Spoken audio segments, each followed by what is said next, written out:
Hello, welcome to Unacademy. क्या आप लोग मुझे सुन पा रहे हैं? क्या आप लोग मुझे सुन पा रहे हैं? स्टूडेंट्स, आज अन अकेडमी इंडिया में यूपीएससी सीएससी की तैयारी का सबसे बड़ा प्लेटफॉर्म है। अगर आप अन अकेडमी को सब्सक्राइब करते हो, क्या क्या बेनिफिट्स है, डेली लाइव क्लासेस है, स्ट्रक्चर्ड कोर्स है, यूपीएससी प्रीलिम्स और जो मेंस, जैसा आपने सिलेबस है, पैटर्न है, जैसे क्वेश्चन आते हैं उसी हिसाब से सारा कोर्स डिजाइन किया गया है। लाइव टेस्ट एंड क्विज़ेस की फैसिलिटी है, अनलिमिटेड एक्सेस है। उसके साथ ही साथ मेरा नाम नवीन तंवर है, यूपीएससी के फील्ड में 6 year teaching experience, 6 time mains interview का एक्सपीरियंस है, मंथली करंट अफेयर मैगजीन का एडिटर रहा हूँ, ज्योग्राफी से मास्टर्स किया है, ज्योग्राफी से ही यूजीसी नेट जेआरएफ दोनों क्वालिफाइड हूँ। आप देख सकते हैं ये। अगर मेरी क्लासेस का पीडीएफ चाहिए, आने वाली क्लासेस का नोटिफिकेशन चाहिए, तो अन अकेडमी _नवीन तंवर टेलीग्राम चैनल का लिंक है। लर्निंग ऐप पे अगर आपको मेरे कोर्स देखने हैं तो लर्निंग ऐप पे जाइए, यूपीएससी सीएससी की कैटेगरी में आप नवीन तंवर नाम से मुझे सर्च कीजिए। बहुत सारे कोर्स है आपके लिए वहां पे। ओके, मेरे साथ साथ आपको इंडिया के बेस्ट एजुकेटर से पढ़ने का मौका मिलेगा। कॉम्प्रिहेंसिवली पूरा सिलेबस कवर किया गया। 14 अप्रैल 2 दिन बचे हैं। जिस बच्चे को यूपीएससी सीएससी का बेस्ट कंटेंट, देखो हमेशा ही बोलता हूं मैं, ये पूरा एग्जाम कंटेंट पे लड़ा जाएगा। कंटेंट कंटेंट कंटेंट, जिसके पास जितना अच्छा कंटेंट उसका उतना ही अच्छा मतलब क्या होगा, इंप्रेशन होगा एग्जाम में, मेंस में। तो 10,000 रुपए तक का एक आपको कंटेंट भेज रहा है अन अकेडमी। जो बच्चा 14 अप्रैल से पहले एडमिशन लेगा, 100% उसमें यूपीएससी का पूरा सिलेबस कवर है। उसके साथ यूपीएससी के बेस्ट एक्सपर्ट्स के द्वारा लिखा गया प्रीवियस ईयर क्वेश्चन पेपर है, करंट अफेयर से वो अपडेटेड है। पूरा एक फुल्ली लोडेड आपको 20 किताबों का एक बंच मिलेगा अगर आपने साल भर का या 2 साल का अन अकेडमी का सब्सक्रिप्शन लिया है तो। उसके साथ ही ये मेगा सब्सक्रिप्शन ऑफर मैं आपको रेगुलर बता रहा हूं। जो बच्चा 28 अप्रैल तक अन अकेडमी को सब्सक्राइब करता है, 1 साल वाले को 16 महीने, 2 साल वाले को 28 महीने का आपको सब्सक्रिप्शन मिलेगा। चाहे प्लस ले लो, चाहे आइकॉनिक ले लो, चाहे कॉम्बो ले लो, चाहे ऑप्शनल ले लो, कुछ भी ले लो। करना क्या है, बस नवीन वन कोड को अप्लाई करना है। प्लस और आइकॉनिक के बारे में बता देता हूं मैं। प्लस 6 महीने से लेके आपका 3 साल है। जब भी ले साल भर का 49,544,550 में पड़ेगा अगर मेरा रेफरल कोड नवीन1 लगाते हैं, यानी कि 10% का डिस्काउंट है। ऑप्शन आप आइकॉनिक में भी 1 साल, 2 साल, 3 साल 74,500 वाला 67,050 में पड़ेगा अगर नवीन1 कोड लगाया। उसके साथ प्लस आइकॉनिक में क्या फर्क है, प्लस में सिर्फ live class, weekly test, structure course, unlimited access है। आइकॉनिक कहता है कि जो प्लस है वो सब कुछ मैं दूंगा, उसके साथ आपको एक पर्सनल मेंटर मिलेगा, study plan, study material, expert guideline, test analysis, ये सारे बेनिफिट आपको मिलने वाले हैं। ऑप्शनल जो भी बच्चा जिसका भी है 1 महीने से लेकर 3 साल तक का, साल भर का लेना है 27,500, 10% डिस्काउंट होके 24,750 हो जाएगा। डिस्काउंट कब मिलेगा, नवीन1 कोड आपको अप्लाई करना है बस। ओके, चलो। कुछ बच्चों का कहना यह है कि सर हम तो पूरा फिर से वापस से लॉकडाउन आ गया, फिर से लॉकडाउन लगेंगे। लगना ही है यार, अभी कोविड से कैसे निकलोगे। तो अब बच्चे बोल रहे सर नहीं, जीएस का भी और ऑप्शनल का भी दोनों साथ चाहिए, क्या अन अकेडमी के पास कोई ऑफर है? हाँ, कॉम्बो ऑफर बोलता है अन अकेडमी उसको, ये है कॉम्बो। कॉम्बो में आप जीएस आइकॉनिक के साथ ऑप्शनल या जीएस प्लस, ऑप्शनल के साथ जीएस प्लस ले सकते हैं। ओके, इसमें 1 साल, 2 साल, 3 साल ऑलरेडी काफी डिस्काउंट दिया। मेरा नवीन1 कोड अप्लाई करोगे 10% डिस्काउट आपको एक्स्ट्रा मिलने वाला है। ये देखो, टेस्ट सीरीज को लेके परेशान है तो Unacademy, Pathfinder, world affairs, UPSC CSC, rise 4.0 March, यहां से लर्निंग ऐप पे जाइए, नवीन1 कोड लगाइए और इन टेस्ट को लगाना शुरू कर दीजिए। 7 अप्रैल से नए बैच लॉन्च हो गए थे 2021 के लिए, 22 के लिए, 23 के लिए। एनसीईआरटी में एनसीईआरटी बैचेस भी है, हिंदी में, बाइलिंगुअल, हर तरीके से अवेलेबल है। और हर संडे सुबह 11 बजे होगा अन अकेडमी कॉम्बैट। उम्मीद करता हूं कि आप सभी ने इस हफ्ते भी पार्टिसिपेट किया होगा। टॉप 500 रैंकर्स को स्कॉलरशिप मिलेगी, टॉप 3 रैंकर्स को 1 साल का सब्सक्रिप्शन मिलेगा। करना क्या है, नवीन1 कोड लगाना है। कुल मिला के 10% डिस्काउंट और मेरी मेंटरशिप के लिए कोड है आपका नवीन1। ज्योग्राफी हम चल रहे हैं, क्लाइमेटोलॉजी में आ गए। पहले आपका मैं हाल चाल पूछ लेता हूं, क्या हाल चाल है आपके, बताइए। देखते हैं क्या। ओके, क्या क्या पूछना है आपको। गुड आफ्टरनून, गुड आफ्टरनून, है ना, सब चंगे हो ना, मस्त हो ना सारे के सारे बच्चे। अरे बिल्कुल खुश रहो यार, कोई टेंशन नहीं लेने का, है ना, कोई टेंशन नहीं लेने का, है ना। एक सेकंड रुको, बस एक सेकंड रुको, एक सेकंड रुक जाइए बस आप सभी लोग, ये लीजिए, एक सेकंड और आपका समय लूंगा मैं, ये लो।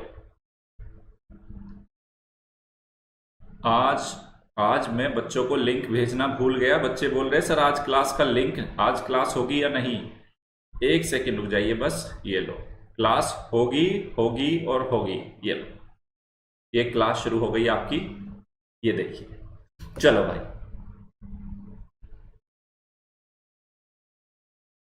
ये लो।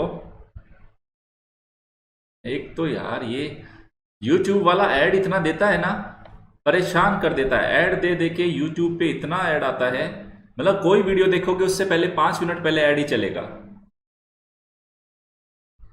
ओके, ये लो।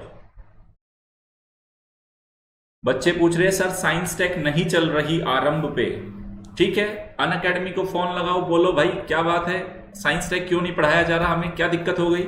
चलो और क्या है, ओके, ठीक है। एक बच्चा बोल रहा है ऐड से मन करता है मोबाइल दीवार से देके मार दो, भाई मोबाइल टूट जाएगा, कुछ भी नहीं देखने के लायक बचोगे। चलो, हाँ, साइंस टेक का क्लास नहीं चल रहा, अनअकैडमी में फोन लगाइए, पूछिए भाई क्यों नहीं चल रहा। ओ, बच्चे बोल रहे हैं उन सर को कोरोना हो गया। चलो, आई एम फाइन। चलो भाई, अगर कोरोना है तो फिर तो कोई आपका वेट ही करना पड़ेगा, जब तक 15-20 दिन वेट करो हो जाएंगे, है ना। वो सर वैसे भी अपने काम को लेके बहुत सिंसियर है, ऐसी कोई दिक्कत वाली बात नहीं। ओके, ठीक है, संतोष सर को लेके ऐसी कोई, वो बहुत डेडिकेटेड फैकल्टी है, ऐसा कोई प्रॉब्लम नहीं है उनको, है ना। चलो ये शुरू करते हैं, आज हम आर्द्रता के बारे में, आर्द्रता के बारे में बात करते हैं। ओके, आर्द्रता क्या होती है, ह्यूमिडिटी, है ना, ह्यूमिडिटी, जिसको आप आम भाषा में बोलते हो नमी, नमी होती है ये, आम भाषा में आप इसको नमी बोलते हो, थोड़ा ज्योग्राफी की भाषा में हम इसको आर्द्रता बोलते हैं, बस यही है। हाँ, ठीक है। तो देखो आर्द्रता क्या है, वायु में उपस्थित, आपका जो चारों तरफ एटमॉस्फेयर है उसमें उपस्थित जो जल है, किस रूप में, जो गैसीय रूप में उपस्थित जल है उसी को आपने बोला आर्द्रता। आपके आसपास, आपके आसपास एटमॉस्फेयर में गैस के रूप में जो जल है ना, जल वाष्प के रूप में जो जल अवेलेबल है उसको आपने बोला ह्यूमिडिटी। चल, अब पहुंची कहां से ये, भाई वायुमंडल के अंदर गई कहां से, धरातल से, धरातल से वायुमंडल में पहुंची, या तो नदियों से पहुंची, या झीलों से पहुंची, तालाबों से पहुंची, समुद्र से पहुंची, पहुंची है तो धरातल से ही पहुंची है। और वायुमंडल में जितना भी डिस्टरबेंस होता है, जितना भी चक्रवात आता है, जितना भी बारिश होती है, वो आर्द्रता पर ही निर्भर करते हैं। ये देखो सारा का सारा, ये वाटर वेपर बड़ी काम की चीज है भाई, वाटर वेपर, है ना, जितना भी विक्षोभ आता है वायुमंडल में वो वाटर वेपर की वजह से ही आता है। जीवन में भी जितना विक्षोभ आएगा आंसुओं की वजह से आएगा, है ना, ठीक है ना। ये आसमान में होते, बरसते, आंखों में आते, तब भी इंसान काफी डिस्टर्ब हो जाता है। चल,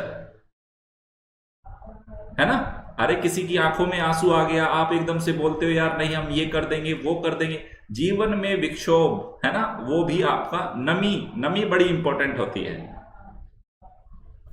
ठीक है ना।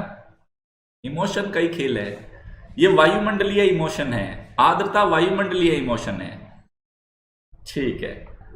चलो,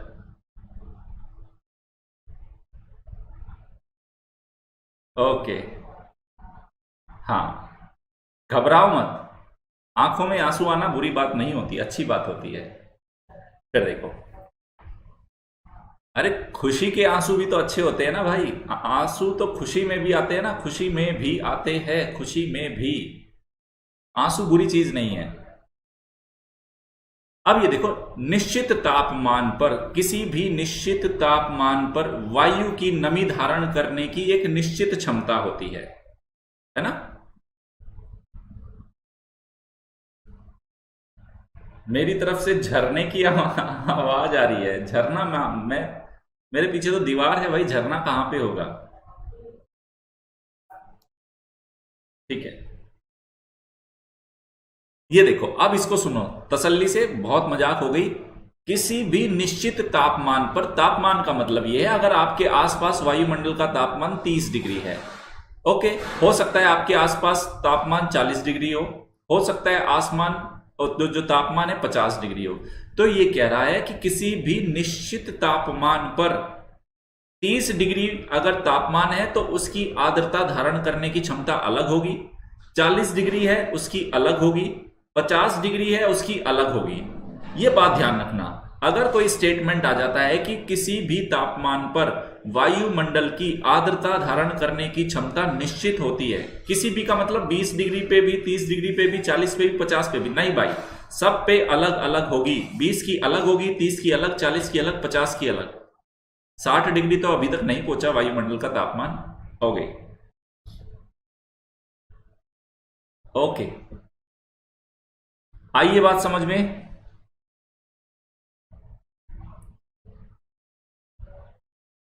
ओके, ये पॉइंट क्लियर हुआ या नहीं। ये पीटी में आपको ट्रैप करेगी ये सारी बातें, जो आपके जो ट्रैप्स है ये समझने या बस हमें। किसी भी निश्चित तापमान पर नमी धारण करने की निश्चित क्षमता होती है और क्षमता भी निश्चित है, और अधिक तापमान वाली वायु के अधिक वाष्प धारण करने की क्षमता होती है। टेम्परेचर जितना ज्यादा, उसकी ह्यूमिडिटी को धारण करने की क्षमता उतनी ही ज्यादा हो जाएगी। यह बात भी ध्यान रखना। यानी कि 30 डिग्री टेम्परेचर है, दो टेम्परेचर है, एक 30 डिग्री, ये मान के चलो एक जगह टेम्परेचर है 30 डिग्री, ए स्थान है, एक स्थान बी है जिसका टेम्परेचर है 50 डिग्री। तो अगर मैं आपसे पूछूं इन दोनों में से, ए और बी में से किसकी आर्द्रता को धारण करने की क्षमता ज्यादा होगी, ए की ज्यादा होगी या बी की, बताइए फटाफट। किसकी ज्यादा होगी, ए वाले की या बी वाले की? बी की होगी, क्योंकि मैंने क्या बोला है, जितना ज्यादा टेम्परेचर उतनी ही ज्यादा आर्द्रता धारण करने की क्षमता। ठीक है, बहुत अच्छा, बढ़िया बढ़िया। अरे यार, उम्दा उम्दा प्रदर्शन है आप लोगों का। एक बच्चा बोल रहा है आपको पोएम कैसे सेंड करे, कर दो यार, टेलीग्राम चैनल है, भेजो, क्या दिक्कत है। हाँ हाँ भाई, आशीष, आशीष का प्रेम उमड़ रहा है मेरे प्रति। ठीक है, धन्यवाद। चलो, God bless you, God bless you. अब ये देखो, फिर नेक्स्ट क्या कह रहा है ये देखो, यदि वायु का तापमान किसी कारणवश बढ़ जाए, किसी भी वजह से 30 डिग्री टेम्परेचर था और बढ़ के वो हो गया 45 डिग्री सेंटीग्रेड, तो उसमें वाष्प धारण करने की क्षमता भी बढ़ जाएगी। ये मैंने ऑलरेडी डिस्कस कर दिया।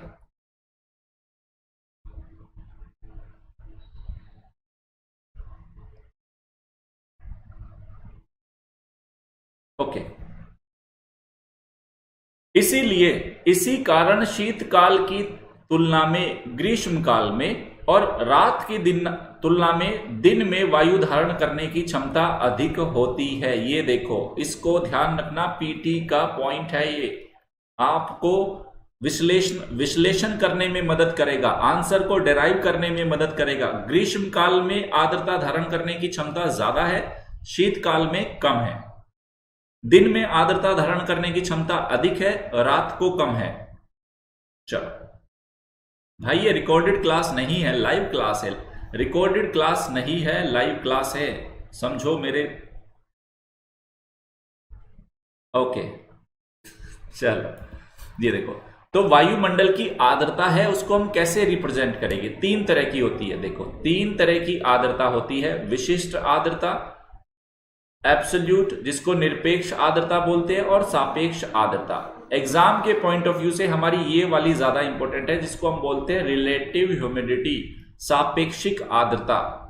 और एक चीज ध्यान रखना, आर्द्रता और तापमान में घनिष्ठ संबंध होता है।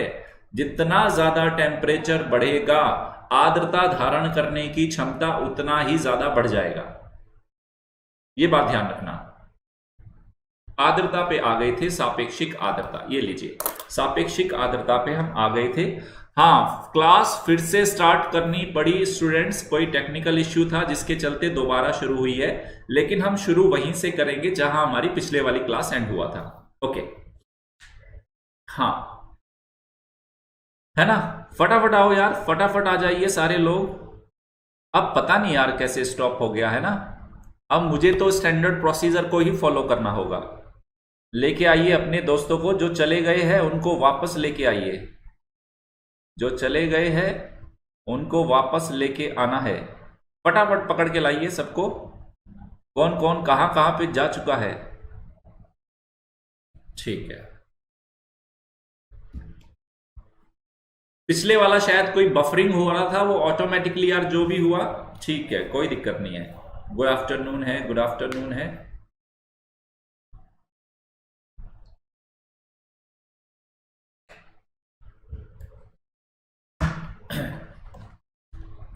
चल, आपको रिलेटिव ह्यूमिडिटी समझ में आ गई। रिलेटिव ह्यूमिडिटी का मतलब मैं कितना धारण कर सकता हूं और मेरे पास कितना अवेलेबल है, उसको परसेंटेज में हमें रिप्रेजेंट करना है। जैसे कोई भी वायु 100 ग्रेन, सपोज करो 100 ग्रेन की आर्द्रता को धारण कर सकती थी, अवेलेबल 40 ग्रेन है, तो 100 से मल्टीप्लाई कर दो, ये आ जाएगी 40% रिलेटिव ह्यूमिडिटी।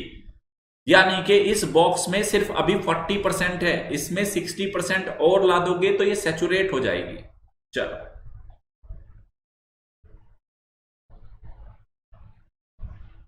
बच्चे बोल रहे हैं कि सर बच्चे राबड़ी पीकर सो गए, है ना। राबड़ी पियो भाई, गर्मी की बात है, पियो।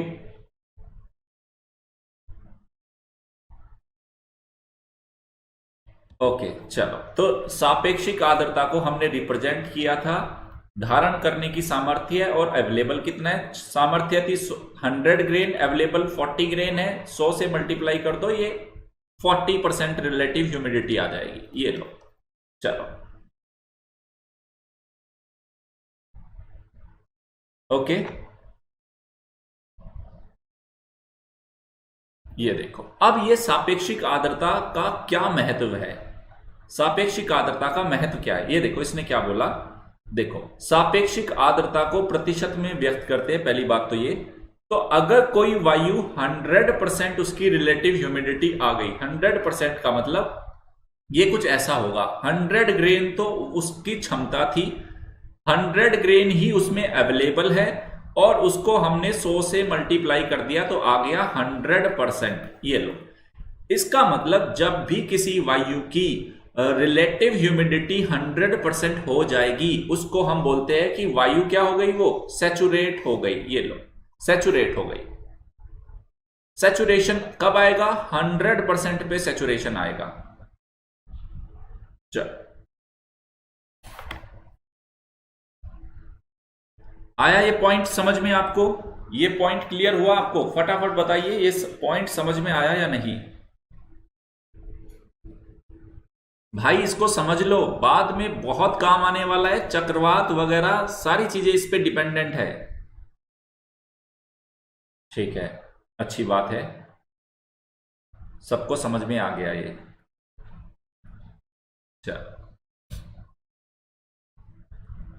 अब ये देखो, अब ये सापेक्षिक आर्द्रता क्यों जरूरी है, इतनी जरूरी कैसे हुई सापेक्षिक आर्द्रता। तो देखो, सापेक्षिक आर्द्रता का जलवायु के लिए बहुत ज्यादा महत्व होता है, क्लाइमेट में बहुत बड़ा रोल करती है, क्योंकि जो भी बरसात होगी, जो भी बादल बनेंगे, बिजली चमकेगी, झमाझम, है ना, बरसात होगी, उसके पीछे क्या होगा, उसके पीछे वर्षा की संभावना किस पे डिपेंड करती है, रिलेटिव ह्यूमिडिटी पे।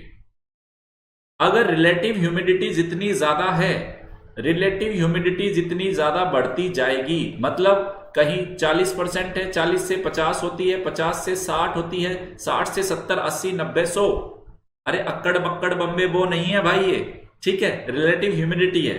जैसे जैसे जैसे बढ़ती चली जाएगी वैसे वैसे वर्षा की संभावना बढ़ती चली जाएगी। ओके,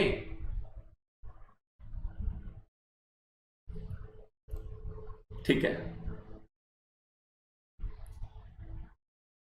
फटाफट बताओ पॉइंट समझ में आया या नहीं। अरे इतना लेट रिप्लाई कैसे आ रहे हैं आपके।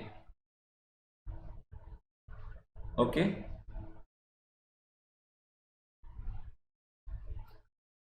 बताओ बताओ बताओ।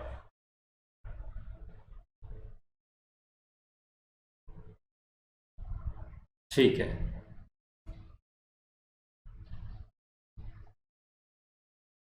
अब मैं आपसे एक प्रश्न पूछता हूं। आपने अक्सर जो फिजिक्स की किताब में पढ़ा होगा, फिजिक्स में साइंस में पढ़ा होगा, उसका जवाब आपको ज्योग्राफी में मिलेगा। देखो जवाब क्या है। आपने देखा होगा मॉनसून के टाइम जब बरसात बहुत ज्यादा होती है, बरसात बहुत ज्यादा होती है, तब आपके कपड़े देर से सूखते हैं, कपड़े देर से सूखते हैं, देर से सूखते हैं। और जब आपकी गर्मी होती है, आपको अगर मैं कहूं अप्रैल और मई का महीना होता है, अप्रैल में भारत में गर्मी होती है, जब कपड़े आपने धो के डाले, कपड़े आपके बहुत जल्दी सूख जाते हैं, बहुत जल्दी सूख जाते हैं। कारण क्या है, कारण बताओ। कारण, उसका कारण है आपका सापेक्षिक आर्द्रता, सापेक्षिक आर्द्रता, यही उसका रीजन है। बाकी फिजिक्स को भूल जाओ, उसमें कौन सा नियम लग रहा है, कैसे लग रहा है। सिंपल सी कहानी है, छोटी सी कहानी है। देखो कपड़ा सूखेगा कब, जब कपड़े का अंदर का वाटर वेपर एटमॉस्फेयर में चला जाएगा। भाई आपने धो के सुखाया, आपने तार पे डाला, स्टैंड पे डाला, जहां भी डाला, वो कब सूखेगा, जब उसके अंदर जितना भी मॉइस्चर था वो आपका एटमॉस्फेयर में चला जाए। लेकिन अगर एटमॉस्फेयर ऑलरेडी सैचुरेट है, भाई मॉनसून के टाइम में क्या होता है, रिलेटिव ह्यूमिडिटी हाई है, ऑलमोस्ट 90% है या 100% है, तो कपड़ों में से पानी, एटमॉस्फेयर कह रहा है भाई मेरे को नहीं चाहिए, मैं तो फुल सैचुरेट हूं, मैं नहीं सुखाऊंगा आपको। फिर आप जबरदस्ती सुखाओगे उनको, है ना, 2 दिन तक डालोगे, या उसके सामने फैन ऑन करोगे, गरम गरम प्रेस लेके आओगे, बोलोगे भाई ऐसे तो ये मानेगा नहीं, उंगली टेढ़ी करके सुखाने पड़ेंगे। और गर्मी में क्या कह रहा है एटमॉस्फेयर, भाई मेरे पास कुछ है ही नहीं, दे दो थोड़ा सा ह्यूमिडिटी दे दो, तो कपड़े आपके अचानक से सूख जाएंगे, क्योंकि रिलेटिव ह्यूमिडिटी कम होती है, रिलेटिव ह्यूमिडिटी कम होती है गर्मियों में। ये लो, ये कारण है उसका। चलो, सापेक्षिक आर्द्रता ही है उसके पीछे का पूरा जो कहानी है ना, वो सापेक्षिक आर्द्रता की है। हाँ, तो बरसात के समय एटमॉस्फेयर खुद से कह रहा है यार मेरी धारण करने की क्षमता जितनी थी ना, मैंने सब कुछ धारण कर लिया, अब आपके कपड़ों को तो मैं नहीं सुखाने वाला, आप कहीं और भेजो उसको, लॉन्ड्री वाले के पास भेजो, ठीक है। अब नेक्स्ट टाइम, अगर नेक्स्ट टाइम बरसातों में पापा जी के, बड़े भैया के, अंकल के, आंटी के कपड़े नहीं सूखते, तो बोल देना कि भाई जाके एक काम करो, रिलेटिव ह्यूमिडिटी को बढ़ाओ, हमारे हाथ में कुछ नहीं है। सीधा बोलना कि सापेक्षिक आर्द्रता को बढ़ा दो, हमारे हाथ में कुछ नहीं है। ये लो, सापेक्षिक आर्द्रता बढ़ा दो पापा जी, भैया जी, मम्मी जी, आंटी जी, हम कपड़े सुखा देंगे। ठीक है, आई बात समझ में, ये बात समझ में आया या नहीं।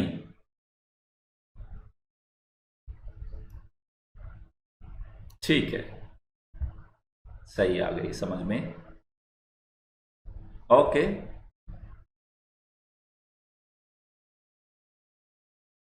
ठीक है, आ गई समझ में। कुछ बच्चों को एग्जाम्पल देके समझाता हूं ना, तो उनको ज्यादा समझ में आता है। अब आगे चलो, ये देखो, अब ये क्या कह रहा है, अब ये क्या कह रहा है, ये लो, अब ये कह रहा है कि उच्च सापेक्षिक आर्द्रता अगर है, वो 80%, 90%, 100% है, तो जब वो 100% हो जाएगी, यानी कि वो सैचुरेट हो गई, संतृप्त हो गई, बस संतृप्त हो गई, और वर्षा होने की संभावनाएं बढ़ने लगेगी। चलो,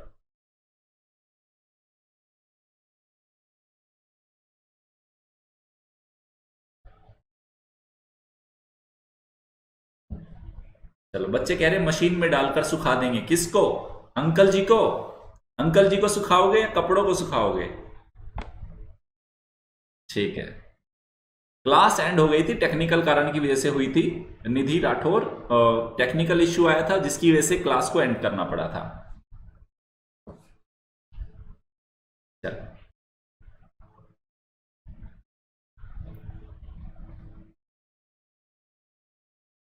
अच्छा, कपड़े सुखाओगे, चलो कोई बात नहीं, थोड़ा सा मजाक हो जाता है ना, अच्छा रहता है।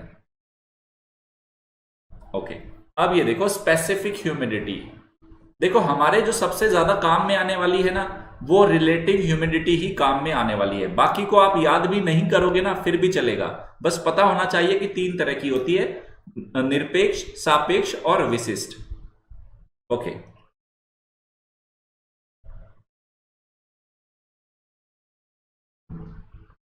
चलो तो वायु में अब सापेक्षिक विशिष्ट आर्द्रता क्या है? देखो हम जो ये मेथड्स अपना रहे हैं ना, सिर्फ ये स्टडी का मेथड है, हम स्टडी के मेथड है। कभी हमने निरपेक्ष आर्द्रता को अपनाया, कभी हमने स्पेसिफिक ह्यूमिडिटी को, और कभी रिलेटिव ह्यूमिडिटी को। लेकिन सबसे ज्यादा जो जिसको इस्तेमाल किया जाता है वो है रिलेटिव ह्यूमिडिटी। बस मैं आपको बता दे रहा हूं इसकी डेफिनेशन क्या है।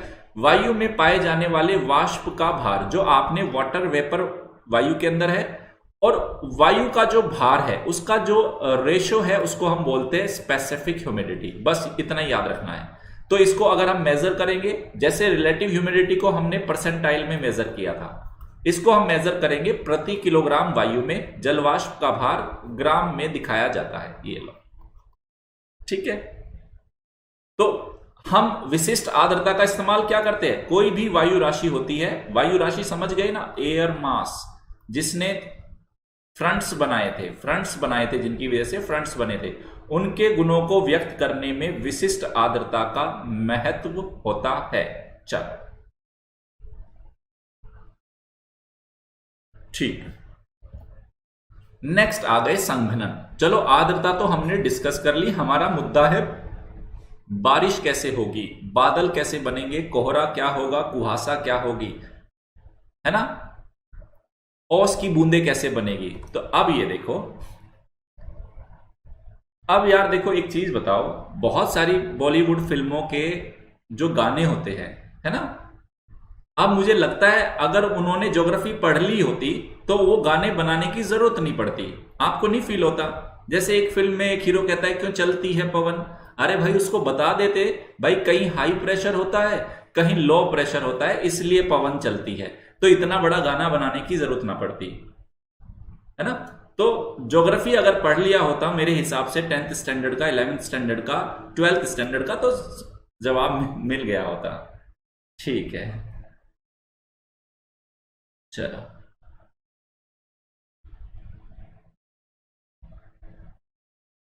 ओके, चलो कोई बात नहीं।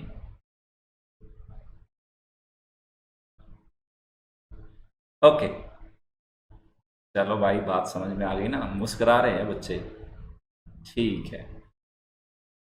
तो ज्योग्राफी थोड़ा वीक होगा मेरे हिसाब से फिल्म बनाने वाले का। तो आप देखो हम बात करते हैं संगणन का।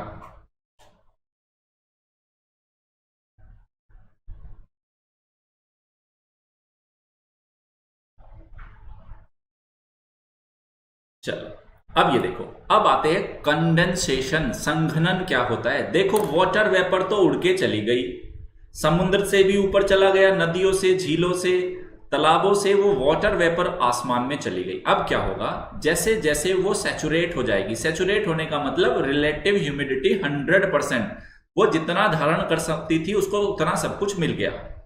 अब वो जो जल वाष्प है वो जब ठोस में जब वो हिम में और तरल रूप में रूपांतरण को ही हमने बोला है संघनन। आपका जो वाटर वेपर था या तो उसको सॉलिड फॉर्म में कन्वर्ट कर दो, या आइस में, या लिक्विड में, या तो पानी की बूंदे बना दो, या बर्फ बना दो, या ओला बना दो, उसको हमने बोला है संघनन। और इस प्रकार संघनन क्या हुआ? जस्ट अपोजिट ऑफ इवेपोरेशन, वाष्पीकरण का जस्ट अपोजिट हो गया आपका संघनन। क्योंकि वो गैस था, गैस से आप उसको वापस से लिक्विड में लेके आ गए या ठोस में आपने उसको कन्वर्ट कर दिया।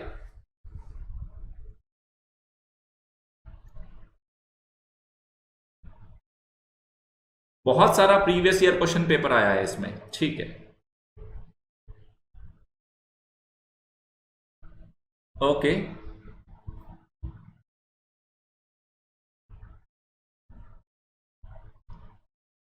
चलो अब ये देखते हैं। तो संघनन की क्रिया वायुमंडल में उपस्थित सापेक्षिक आर्द्रता की मात्रा पर ही निर्भर करेगी। देखो, अगर 40% रिलेटिव ह्यूमिडिटी है, आप कुछ भी कर लो, कोई सा भी गाना गा लो, है ना, कैसा भी गाना गा लो, कुछ भी कर लो, बरसात नहीं होगी भाई।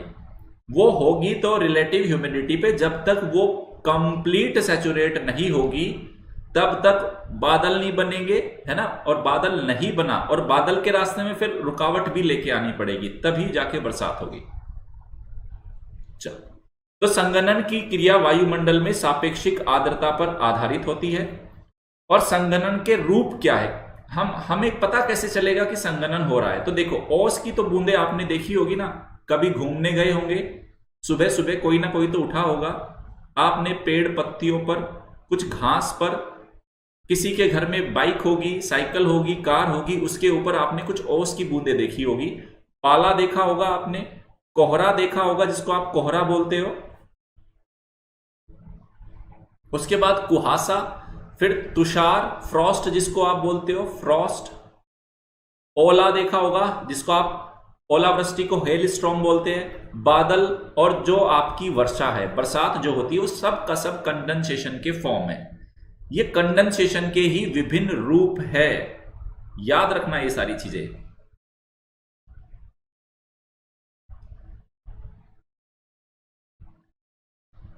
ठीक है,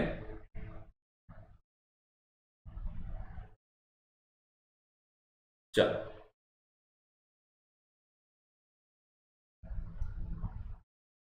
चलो अब ये देखो, आपने कुछ कुछ ये वाला फॉर्म देखा होगा। देखो, आपने पत्तियों पर देखा होगा, आपने ये भी देखा होगा सर्दियों में, ये सब भी देखा होगा, ये भी देखा होगा। अरे भाई, ये ओस है, ये ओस है, ये कोहरा है, ओके, ये ओला है ना, ये ओला है, ये आपका तुषार है, तुषार, हाँ तुषार है, ये आपका बादल है, ये आपकी बरसात है, ये वर्षा है। ये बहुत सारे, सब का सब ये कंडेंसेशन का ही फॉर्म है, संघनन का ही रूप है, संघनन का ही रूप है ये सब का सब। चलो ठीक है,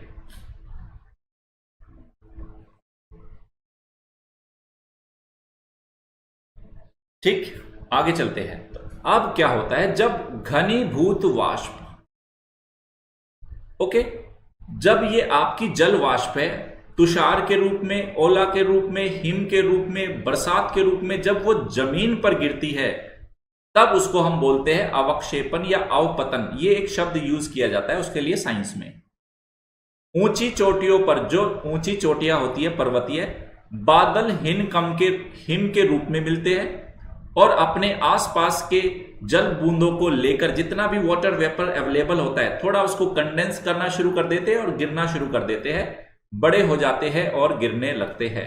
ये पूरा का पूरा आपका प्रोसेस, आपका ये ह्यूमिडिटी थी, ह्यूमिडिटी से आप कंडेंसेशन पे पहुंचे, कंडेंसेशन, ओके, संघनन पे। चलो,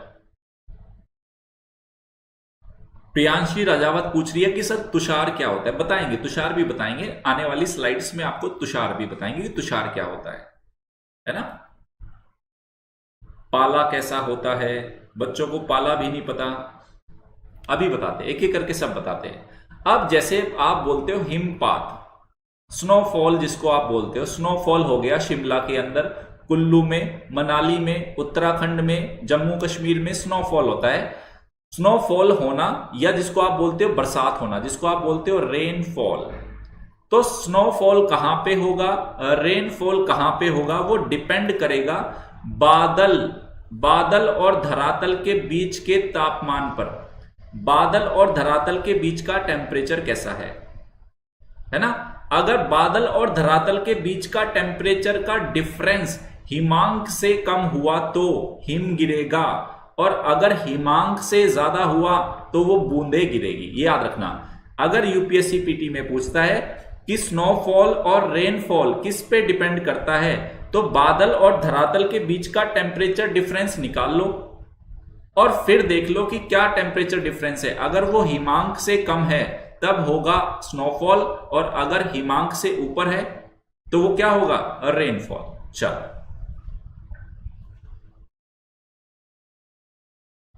ठीक है,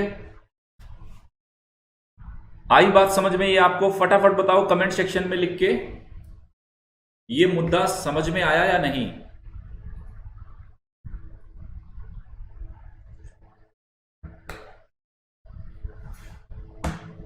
ठीक है, क्लियर है, बढ़िया, ठीक है, ओके। अब ये देखो आप, ये बहुत सारे फॉर्म नजर आ रहे हैं ना आपका, ये पर्वतों पे देखो ये स्नोफॉल हो रहा है, ये स्नोफॉल हो रहा है, यहां पे रेनफॉल हो रहा है, रेनफॉल हो रहा है, ओके। ये सब कुछ ऐसे ही होता है। यहां से वापस से इवेपोरेट होके वापस से बादल बनेगा, फिर बादल बना, फिर ये बादल बना, ठीक है, फिर नदियां, ये पूरा का पूरा आपका वाटर साइकिल है। वाटर साइकिल या हाइड्रोलॉजिकल साइकिल बोलते हो आप इसको, जल चक्र, इसको जल चक्र बोल लो, वाटर साइकिल बोल लो, कुछ भी बोलो आप। ये देखो, अब देखो जो कंडेंसेशन होता है स्टूडेंट्स, कुछ तो धरातल के नजदीक होता है बिल्कुल सरफेस पे, और कुछ ऊपर एटमॉस्फेयर में होता है। मतलब कुछ तो बिल्कुल सरफेस पे नजर आएगा, कुछ कंडेंसेशन आपको एटमॉस्फेयर में नजर आएगा। जो सरफेस पर या सरफेस के नजदीक होता है वो आपको देखने को मिलेगा ओस, पाला, कोहरा, कुहासा। ओस की बूंदे आपने देखी होगी ना, या तो पत्तियों पे मिलती है, कार के शीशों पे मिलेगी, पेड़ पे मिलेगी, घास पे मिलेगी, धरातल के नजदीक मिल रहा है। ओस हुआ, पाला हुआ, कोहरा हुआ, कुहासा हुआ, वो धरातल के नजदीक है। और जो धरातल से ऊंचाई पर देखने को मिलेगा वो आपको मिलता है, जैसे कुछ रूप ऊंचाई पर मिलते हैं, जैसे बादल, बादल थोड़ा ऊंचाई पे मिलता है, ओके। हाँ ठीक है, तो ये देखो, जैसे बादल संघनन के विविध रूप, जलवाष्प की मात्रा, वायु की ठंडी परत की मोटाई और औशांक पर निर्भर करेंगे। तो जो संघनन है और इसके जो अलग अलग विविध रूप है, इसके जो विविध रूप है, अगर यूपीएससी पीटी में पूछे तो किस पे डिपेंड करेंगे? पहला जलवाष्प की मात्रा, जलवाष्प की मात्रा। दूसरा क्या होगा? वायु की ठंडी परत की मोटाई। और तीसरा क्या होगा? औशांक। ये औशांक क्या होता है अभी बताऊंगा। ये भी, ये औशांक जिसको आप ड्यू पॉइंट बोलते हो, ड्यू पॉइंट। अरे माउंटेन ड्यू नहीं है भाई, ये ड्यू पॉइंट है, ड्यू पॉइंट बोला जाता है इसको। ये देखो, तो सबसे पहले देखते हैं ड्यू को। ड्यू क्या होता है ना? ये ड्यू क्या है? तो जब आर्द्रता यानी कि वायुमंडल में उपस्थित जलवाष्प की मात्रा धरातल के ऊपर हवा में संघनन केंद्रों का मतलब क्या होता है? जैसे कंडेंसेशन का प्रोसेस हो रहा है, देखो कंडेंसेशन के होने के लिए कुछ ना कुछ हमें ऐसे न्यूक्लियस चाहिए, हमें ऐसे कुछ नाभिक चाहिए, आर्द्रता ग्राही नाभिक बोलते हैं जिसको हम, आर्द्रता ग्राही नाभिक, यानी कि जिसपे वो ऐसे आपको ऐसे कुछ मॉलिक्यूल्स चाहिए, आपको ऐसे कुछ पार्टिकल्स चाहिए जिसपे जाके वो कंडेंसेशन का प्रोसेस हो सके। देखो अगर धूल के कण नहीं है, डस्ट पार्टिकल एटमॉस्फेयर में नहीं है, तो याद रखना कंडेंसेशन कैसे होगा? नहीं हो पाएगा।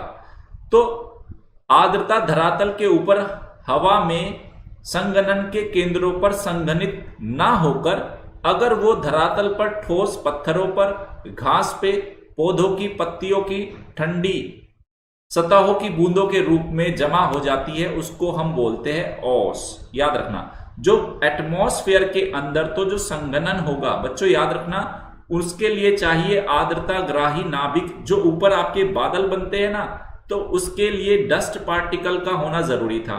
तो आसमान में तो बना आर्द्रता ग्राही नाभिक, लेकिन अगर संगणन केंद्रों पर उन आर्द्रता ग्राही केंद्रों पर संगणित ना होकर धरातल पर ही किसी पत्थर पर, पेड़ की पत्तियों पर, घास पर या किसी भी ठंडी सतह पर जब छोटी छोटी बूंदें जमा हो जाती है, उसी को हम बोलते हैं ओस। ये है आपका ड्यू। मेरे हिसाब से आप सभी ने देखा होगा, शहरों में भी देखा होगा, गांव में भी देखा होगा। चलो, आई बात समझ में? फटाफट बताओ, ये ड्यू क्लियर हुआ आपको या नहीं? ड्यू है ना, देखा है सर। आपने एक और एग्जाम्पल मैं बताता हूं। आपने फ्रिज की बोतल निकाल के लाओ, फ्रिज में से पानी की बोतल निकाल के लाओ और उसको जाके अपनी टेबल पे रख दो। फ्रिज में से ठंडी पानी की बोतल निकाल के लाए, उसको लाके आपने टेबल पे रख दिया, या ठंडा पानी का ग्लास लाके आपने टेबल पे रख दिया। थोड़ी देर बाद उस पर छोटी छोटी बूंदें आ जाती है। क्यों आती है भाई? वो क्यों आती है? कारण क्या है? वो कंडेंसेशन शुरू हो जाता है। किस पे? मैंने बताया ना, या तो पत्थर या घास या पत्ती, अगर ये ठंडी सतह का कूल सरफेस प्रोवाइड कराती है तो वायुमंडल में उपस्थित जो आर्द्रता है वो संघनित होना शुरू हो जाती है। इसी को हमने बोला ओस।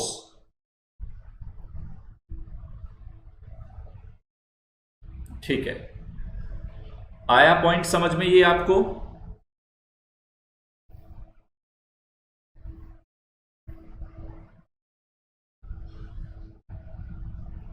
ठीक है। अब कैसे होगा? अब ये ड्यू कैसे बनेगा? ओस बनती कैसे है? यहां से देखो, पीटी में क्वेश्चन आएगा भाई, पीटी का क्वेश्चन आएगा यहां से, इसको अच्छे से पढ़ना। पीटी में कैसे? इसके बनने के लिए सबसे उपयुक्त अवस्था है साफ आकाश होगा, शांत हवा होगी, उच्च सापेक्षिक आर्द्रता। पहली बात तो मैंने बोला, रिलेटिव ह्यूमिडिटी जब तक हाई नहीं होगी आप उम्मीद मत करना बारिश होगी, ओस देखने को मिलेगी, स्नोफॉल आपको देखने को मिलेगा, नहीं मिलेगा। रिलेटिव ह्यूमिडिटी जब तक हाई नहीं होगी कुछ भी देखने को नहीं मिलेगा। ठंडी और लंबी रातें होगी तभी, क्योंकि सरफेस का ठंडा होना जरूरी है। सरफेस अगर गर्म है, मैंने बोला था ना पानी की बोतल ठंडी थी तभी उस पे आके वो ओस की बूंदें जमा हुई थी। अगर सरफेस गर्म है, अगर रातें छोटी होगी तो धरातल ठंडा ही नहीं होगा, और धरातल ठंडा नहीं होगा तो ओस कैसे बनेगी भाई? बताओ तो सही।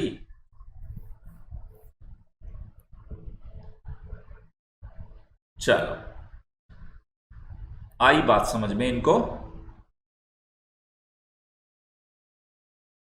ठीक है। अब यहां पे आप सुनो, यहां पे इस लाइन को देखो। ओस बनने के लिए जरूरी है, ओस बनने के लिए, ड्यू होने के लिए जरूरी है कि ओसांक जमाव बिंदु से ऊपर हो। ओसांक, अब ये ओसांक क्या हो गया भाई? इसको बोलते हैं ड्यू पॉइंट। इसको समझो, यही साथ का साथ लिखा है मैंने। ड्यू पॉइंट क्या होता है? ये देखो ड्यू पॉइंट, ये देखो, जिस तापमान पर वायु राशि संतृप्त हो जाए उसे ओसांक कहते हैं। देखो, जहां पे भी आपकी वायु राशि सैचुरेट हो जाएगी जिस भी टेम्परेचर पे, उसको हम बोलेंगे ड्यू पॉइंट। अगर वो आपका 0 डिग्री से कम हो जाता है तब उसको हम बोलते हैं, आप उसको बोलेंगे फ्रीजिंग पॉइंट, हिमांक बोल देंगे उसको। यानी कि फिर पानी की बूंदे नहीं आएगा, फिर बर्फ देखने को मिलेगा आपको। तो इसने बोला ओस। ओस में तो क्या होता है? पानी की बूंदे होती है। तो जमाव बिंदु ओसांक के ऊपर का टेम्परेचर होना चाहिए और हिमांक के लिए ओसांक के नीचे का टेम्परेचर होना चाहिए। बस इतनी कहानी है, ये समझ लेना भाई बहुत अच्छे से। पीटी में यूपीएससी कंसेप्ट पे जा रहा है, 2 से 3 क्वेश्चन कंसेप्ट पे आ रहे हैं और सारा क्वेश्चन कंसेप्ट वाला क्लाइमेटोलॉजी से ही आ रहा है। आपने भी देखा होगा, कोई भी किताब उठा लेना, या तो ओशनोग्राफी से आ रहा है या क्लाइमेटोलॉजी से आ रहा है, इन 2 से आ रहा है अभी तो। इसलिए मेरा सारा फोकस कंसेप्ट पे बहुत ज्यादा होता है। ठीक है, ओके, बहुत बढ़िया, ठीक है। आई ना आपको ये बात समझ में?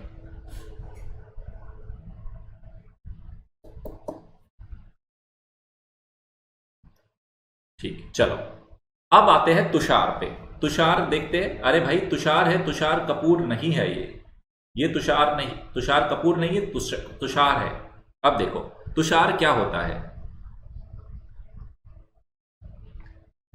तुषार बनता है ठंडी सतह पर बनता है जब संघनन, जब जो कंडेंसेशन हो रहा था जमाव बिंदु से नीचे, जो ड्यू पॉइंट था, मैंने बोला था ना, अगर ड्यू पॉइंट से नीचे चला जाएगा, ड्यू पॉइंट वो होता है जहां पे संघनन शुरू होता है। अगर ड्यू पॉइंट से ऊपर का टेम्परेचर है तो ओस बनेगी, ड्यू पॉइंट से नीचे का टेम्परेचर है तो पेड़ पौधों की पत्तियों पर अब ओस नहीं मिलेगी, आपको मिलेगा तुषार।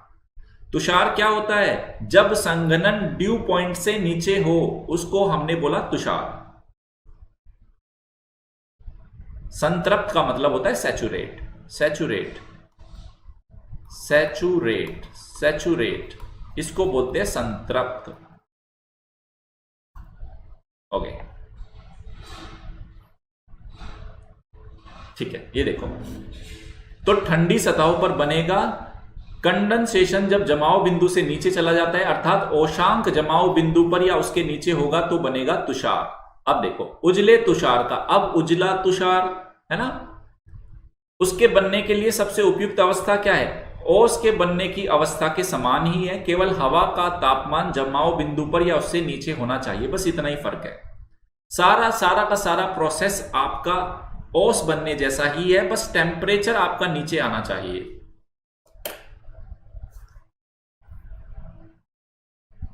ठीक है, आई बात समझ में इनको?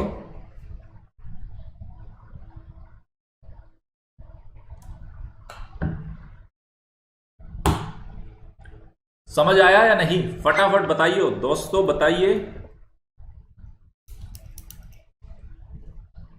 ठीक है, समझ में आ गया इनको। अब कोहरा और कुहासा क्या होता है? कोहरा और कुहासा देखो, सब सारा ज्ञान दे देंगे आपको, टेंशन ना लो। कोहरा और कुहासा, इस बार जो सर्दियां आएगी ना, तो जिसने मुझसे पढ़ा होगा वो सब समझ जाएगा। ये फॉग है, मिस्ट है, स्मॉग है ना, सब समझ में आ जाएगा। ये फ्रॉस्ट है, ये ड्यू है। चल ये देखो कोहरा क्या होता है? जब बहुत अधिक मात्रा में जलवाष्प से भरी हुई वायु अचानक से नीचे एकदम से गिरती है, तब छोटे छोटे धूल कणों के ऊपर ही संघनन की क्रिया शुरू हो जाती है। ये लो, अचानक से बहुत ज्यादा सैचुरेटेड है, जल वाष्प से भरी कोई वायु है, वो नीचे की ओर अवतलित हो गई अगर किसी कारण की वजह से, तो छोटे छोटे वायुमंडल के अंदर जो धूल के कण है उस पे आपका कंडेंसेशन शुरू हो जाता है और क्या हो जाती है? संघनन की प्रक्रिया। तो इस तरीके से अगर आप कहो तो कोहरा भी एक तरह का बादल है, कोहरा भी एक तरह का बादल है, लेकिन ये धरातल के थोड़ा नजदीक होता है, बादल थोड़ा ऊपर होता है। तो जिसका आधार सतह पर या सतह के निकट होता है, और जो कोहरा कुहासा के कारण, जो कोहरा है या कुहासा है, इन दोनों के कारण एटमॉस्फेयर की, वायुमंडल की जो दृश्यता है, दृश्यता जिसको हम बोलते हैं विजिबिलिटी, आता है ना सर्दियों में। आपने देखा होगा सर्दियों में हमें बाजू वाला, पड़ोस वाले अंकल आंटी का भी घर नहीं दिखता है ना, ऐसा लगता है बीच में विजिबिलिटी बिल्कुल सफेद चादर लगा दी हो किसी ने। इसलिए जो आपका फॉग होता है, जो मिस्ट होता है, उसमें विजिबिलिटी कम हो जाती है। उसके फिर आपने देखा होगा बहुत सारे एक्सीडेंट होते हैं ड्राइविंग के, सड़कों पे। कारण क्या होता है? विजिबिलिटी। ट्रेन की पटड़ियां ट्रेन उतर जाती है पटड़ियों से, पटड़ियां नहीं उतरती, ट्रेन उतरती है।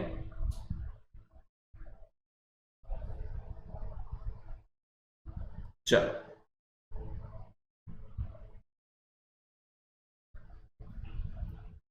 ओके, आ गई बात समझ में?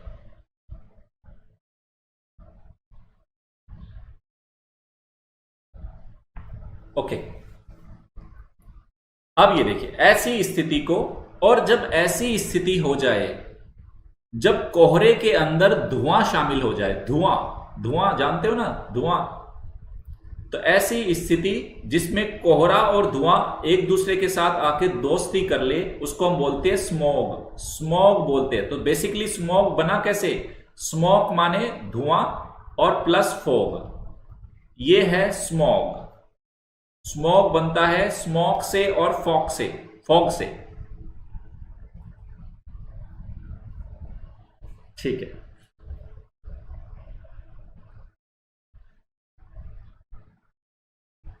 जो पॉल्यूशन की वजह से है ना, पॉल्यूशन जो होता है वो आपका होता है स्मॉग, आपका स्मॉग और फॉग आपस में मिक्स हो जाते हैं, वो वाला जो आप बोल रहे हो ना दिल्ली में जो देखने को मिलता है। ओके ठीक है,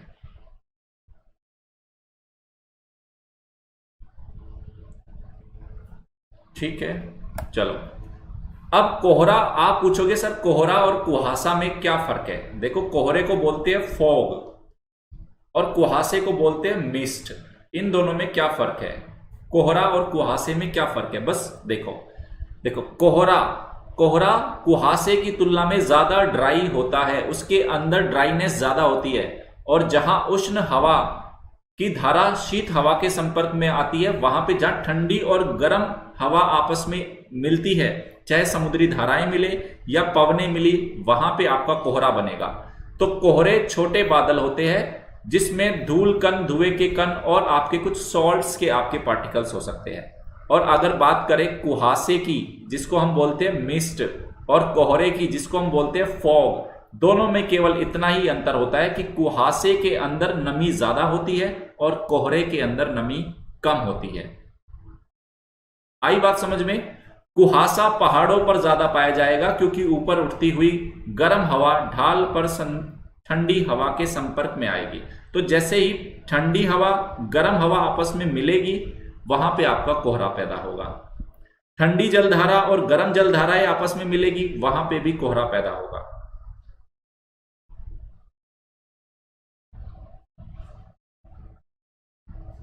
ठीक है चलो, आई बात समझ में।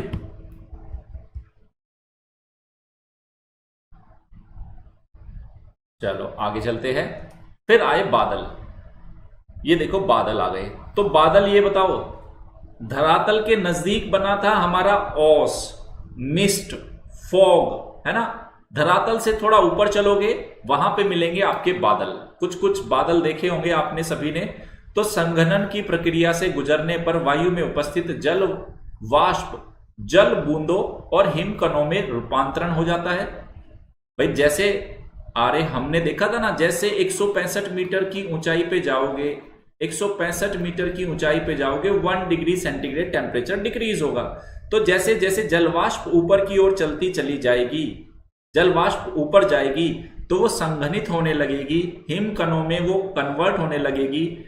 इन संघनित जल या हिमकणों को ही हम क्या बोल रहे हैं, बादल। जो आपको ये दिखते हैं ना, तो ये किसका, या तो इनके अंदर आइस है या इनके अंदर वाटर है, यही बादल है।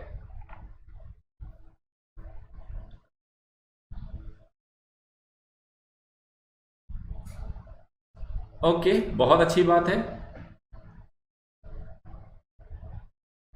आया ना समझ में। आपने जो भी बादल देखा होगा वो बेसिकली या तो उसके अंदर आइस क्रिस्टल्स है या उसके अंदर वाटर वेपर है।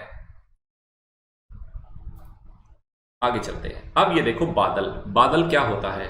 बादलों का वर्गीकरण ऑलरेडी मैंने आपको एक बार और बताया था, आपको याद है ना। एक बार मैं आपको बादल बता रहा था जब हम फ्रंट्स को पढ़ रहे थे, जब हम फ्रंट्स पढ़ रहे थे तब भी मैंने आपको बादल बताए थे। आज थोड़ा डिटेल में बता दूंगा। उस दिन तो एक चार्ट बनवाया था, आज मैं आपके सामने प्रॉपर लेके आया हूं। बादल में सॉल्ट, देखो सुनो, एक बच्चे ने पूछा सर क्या बादलों में सॉल्ट होता है। मेरी बात सुनो, बादलों में सॉल्ट से मतलब क्या है मैं आपको बता देता हूं। मैंने बताया था ना, आपको कुछ आर्द्रता ग्राही नाभिक चाहिए, आर्द्रता ग्राही नाभिक, जिनके ऊपर संघनन वायुमंडल में शुरू हो सकता है। या तो वो क्या होंगे, कोई धूल का कण होगा, धूल कण होगा, हो सकता है कोई सॉल्ट्स के भी, कुछ आपके सॉल्ट्स के पार्टिकल्स भी हो, सॉल्ट्स पार्टिकल्स हो, जिन पर जाके वो आपका क्या हो जाए, वो कंडेंसेशन का प्रोसेस शुरू हुआ। तो अगर सॉल्ट पार्टिकल्स ज्यादा है तो उसमें क्या होगा, थोड़ा वो पानी आपको खारा लगेगा, है ना, ये बात ध्यान रखना बस। वो सॉल्ट वाला होगा तो थोड़ा खारा लगेगा। ठीक है, बढ़िया, बहुत अच्छा। मीनाक्षी महेश्वरी को मुझे लगता है सवाल का जवाब मिल गया होगा। ओके, ठीक है, चलो, सारा जवाब मिलेगा, है ना, कोई टेंशन मत लो यार। ज्योग्राफी ऐसी हो जाएगी ना, ज्योग्राफी, कोई टेंशन मत लो ज्योग्राफी की। तो अगर बादलों का क्लासिफिकेशन करना है, हमने ऊंचाई के आधार पे देखा था ना, ऊंचाई और आकार के आधार पे हमने देखा था लो क्लाउड्स थे, मिड क्लाउड्स थे, फिर हमने देखा था हाई क्लाउड्स थे। तीन तरह के थे ना, 0 से 2 किलोमीटर, 2 से 6 किलोमीटर और 6 किलोमीटर से आपका 12-14 किलोमीटर तक था आपका हाई क्लाउड। चलो, बहुत अच्छी बात है। कुछ बच्चे बोल रहे हैं सर हम आपको हैट्स डेडिकेट करते हैं अनअकैडमी लर्निंग ऐप पे, आप मुझे हैट्स डेडिकेट करते जाइए और मेरे अंदर से ज्ञान, है ना, ज्ञान का फवारा फूटता रहेगा। जितना ज्यादा आप हैट्स डेडिकेट करते रहोगे उतना ज्यादा आपको ज्ञान की बरसात में आपको नहाने का मौका मिलेगा, ध्यान रखना। ठीक है, आपके हैट्स ये मान के चलो आर्द्रता ग्राही कण है, मेरे ज्ञान के आर्द्रता ग्राही नाभिक है आपके हैट्स। चलो देखो कितना अच्छा मैंने बताया, आर्द्रता ग्राही नाभिक है आपके हैट्स। जितना ज्यादा हैट्स आएगा उतना ज्यादा संघनन होगा, उतना ज्यादा ज्ञान की बरसात होगी। चल,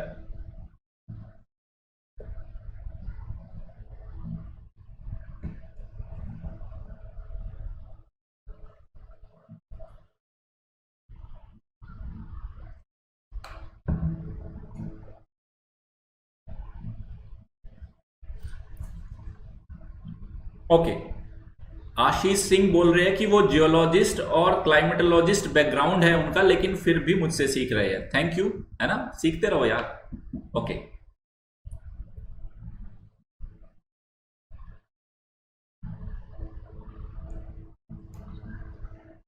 ये देखो कुछ ऐसे आपके क्लाउड्स होते हैं, ये देखो, ये लो क्लाउड्स थे, ये लो क्लाउड्स थे, ये मिडिल क्लाउड्स है और ये हाई क्लाउड्स है। अब मैं आपसे एक बच्चे से पूछता हूं, है ना, एक बच्चे से, मैं किसी बच्चे से सवाल पूछता हूं, एक सवाल पूछता हूं, कौन बच्चा बताएगा ये वाला बादल कौन सा है, ये वाला बादल कौन सा है, ये वाला बादल बताओ कौन सा है, कौन सा बादल है ये, बताइए, ये इस वाले बादल का नाम बताओ।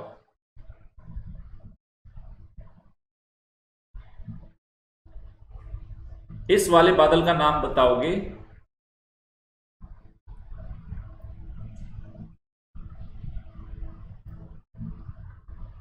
क्या है इस वाले क्लाउड का नाम?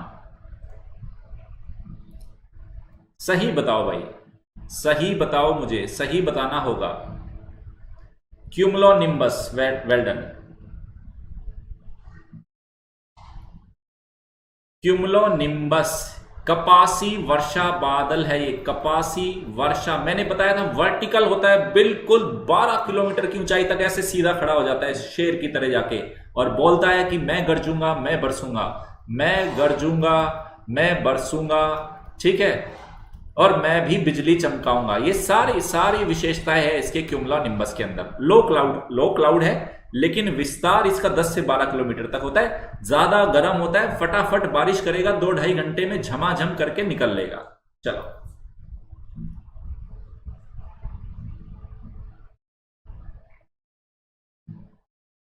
चलो, अब ये देखो हाई क्लाउड्स के अंदर क्या होता है, देखो सीरोस्ट्रेटस, सिरस और सीरोक्यूमुलस। अब आप मुझे एक बात बताइए, मैंने आपसे 4 दिन पहले आपकी एक क्लास ली थी, 4 दिन पहले की क्लास में मैंने पूछा था सूरज और चंद्रमा के चारों तरफ, सूरज चंद्रमा के चारों तरफ हैलो का निर्माण कौन से क्लाउड से होता है? हैलो कौन से क्लाउड से होता है, बताओ। हैलो, हैलो कौन सा क्लाउड बनाता है? हेलो, आभा मंडल जिसको आप बोलते हो, आभा, आभा मंडल कौन बनाता है? कौन सा बादल आभा मंडल बनाएगा?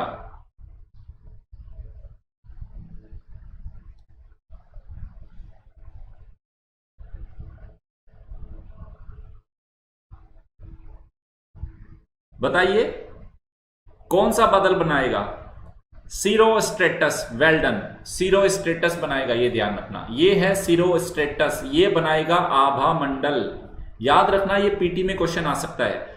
सूरज के और चांद के चारों तरफ आभा मंडल कौन सा? हेलो बोलते हो, जैसे ना गौतम बुद्ध को, महावीर स्वामी को ज्ञान प्राप्त हुआ था ना, पीछे गोल गोल घेरा, ऐसे गोल गोल घेरा, वो वाला आभा मंडल।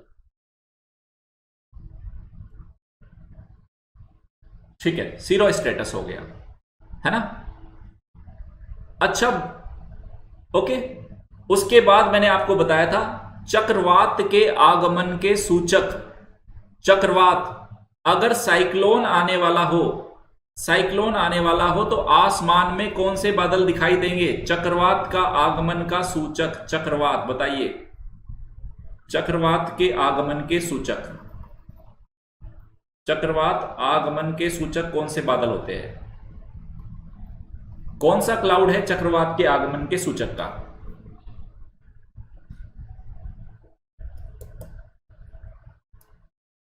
बताइए।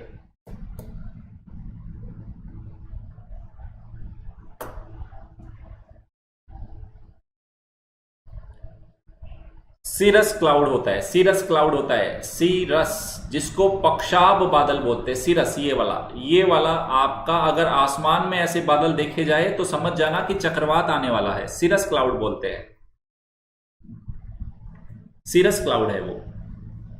चलो, जो मिडिल लेवल का क्लाउड होता है उसको हम बोलते हैं एल्टोस्ट्रेटस, एल्टोक्यूमुलस, है ना? और जो लो वाला होता है, लो वाले में आता है स्ट्रेटस, स्ट्रेटोक्यूमुलस, क्यूमुलस, क्यूमुलोनिम्बस, निम्बोस्ट्रेटस। ये सब का सब आपका लो क्लाउड है। सबकी विशेषता देखेंगे एक एक करके, ठीक है?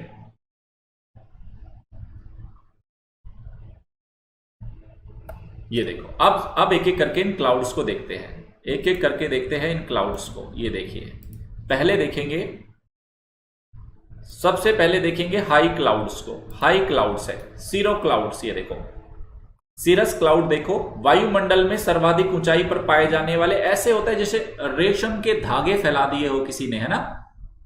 रेशम के धागों के समान इन बादलों की रचना हिमकणों से होती है। वर्षा नहीं करते, याद रखना, बारिश नहीं करेंगे भाई, बारिश नहीं करेंगे, बारिश नहीं करेंगे। ये गुप्तचर है, गुप्तचर कभी जाके लड़ता नहीं है, गुप्तचर केवल सूचना लाके देता है। ये देखो, गुप्तचर लड़ेगा नहीं कभी भी, ये बोलेगा कि साइक्लोन आ रहा है, मैं उसकी सूचना देता हूं। ये गुप्तचर क्लाउड है एक तरह का, है ना? कहते नहीं, आपने रामायण में, महाभारत में देखा होगा, चंद्रकांता वाला नाटक देखा होगा कि गुप्तचर है, गुप्तचर के साथ कोई छेड़खानी, वो जाके लड़ता नहीं है, सिर्फ इंफॉर्मेशन देता है। सेम आपका सीरस क्लाउड सिर्फ इंफॉर्मेटिव क्लाउड होता है कि चक्रवात आने वाला है। ठीक है, चलो, ठीक, ओके।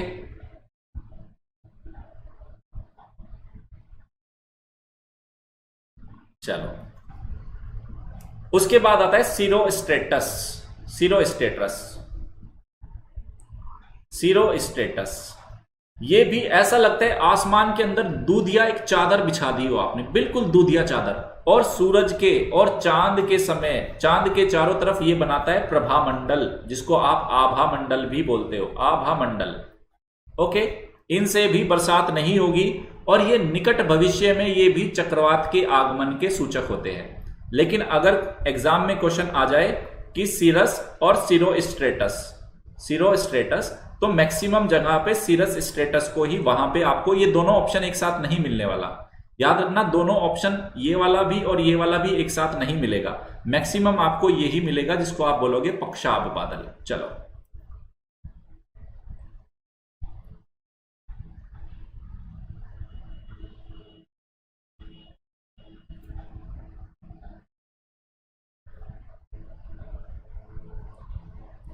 ओके, ठीक है,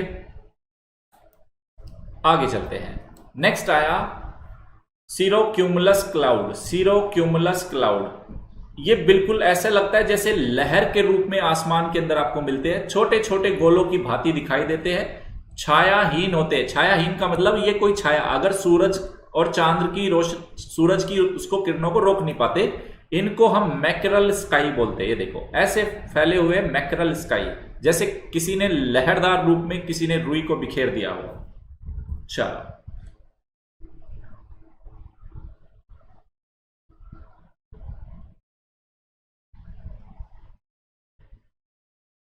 ओके। बादल फटने का क्या कारण होता है? बादल फटना, बादल फटना। आप मेरा डिजास्टर मैनेजमेंट का क्लास देखो ना, डिजास्टर मैनेजमेंट देखो।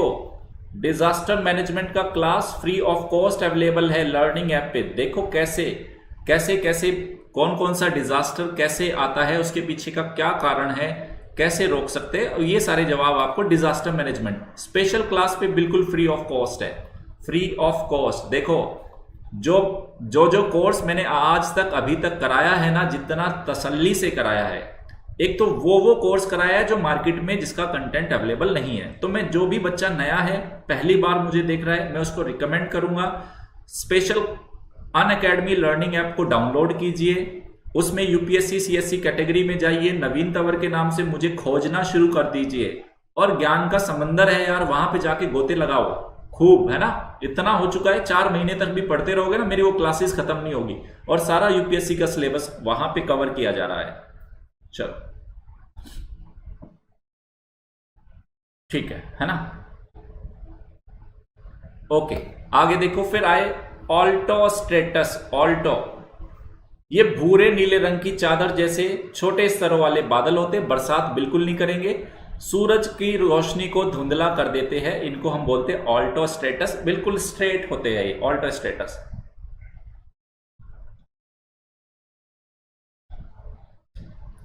एक बच्चा पूछ रहा है सर आपका नाम क्या है? मेरा नाम तो बताइए जरा, मेरा नाम बता दो भाई इनको। ये देखो फिर आया Alto cumulus cloud. Alto cumulus cloud है सफेद और भूरे रंग की महीन चादर के रूप में गोलाकार धब्बों की तरह होंगे। मेघ छायादार होते हैं, ये ऑल्टो क्यूमुलस है ये। और पर्वत के शिखरों पर ये पताका मेघ कहते हैं इनको, ठीक है, पर्वतीय शिखरों पर देखने को मिलेंगे। फिर आए स्ट्रेटस क्लाउड, ये लो क्लाउड आ गए। देखो भूपृष्ठ के निकट होते, कोहरे के समान, शीतोष्ण कटिबंधीय क्षेत्रों में शीत ऋतु में जब दो वायु राशियां आपस में आके मिलती है तब आपको स्ट्रेटस क्लाउड देखने को मिलेंगे। चलो फिर आया क्यूमुलो स्ट्रेटस। क्यूमुलो स्ट्रेटस देखो, ये जाड़े के मौसम में संपूर्ण आसमान को आवृत कर लेते। जाड़े के मौसम में जो आपको बादल देखने को मिलते हैं ना सर्दियों में, तब यही होता है क्यूमुलो स्ट्रेटस। हल्के भूरे सफेद रंग के होते, गोलाकार धब्बे होते हैं और साफ मौसम का संकेत देते, बता देते हैं कि कोई गड़बड़ नहीं है, आराम से टेंशन फ्री होके कपड़े सुखाओ, कोई दिक्कत नहीं है। फिर है क्यूमुलस।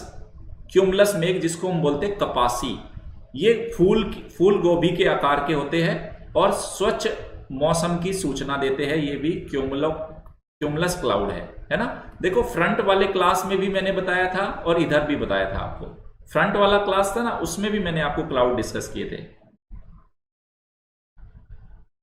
चलो फिर देखो वर्षा स्तरी निम्बो स्टेटस। ये देखो निम्बो स्टेटस में ये आपने देखा होगा मॉनसून के समय पे, मॉनसून के समय पर आपने ये देखा होगा, मॉनसून के समय पर देखा होगा। ये देखो एक प्रकार के निम्न स्तर या कम ऊंचाई वाले मेघ होते हैं, घने काले विस्तृत होते हैं। ये जो मॉनसून के टाइम पे आपको दिखाई देता है ना, वो मैक्सिमम क्लाउड आपका निम्बो स्टेटस है, जिससे बारिश होती है।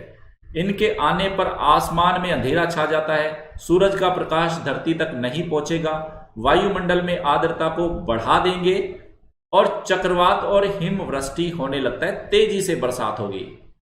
और शीतोष्ण कटिबंधीय चक्रवातों में जहां वातावरण बन रहे थे, इन्हीं के सहारे वहां पर वर्षा भी होती है।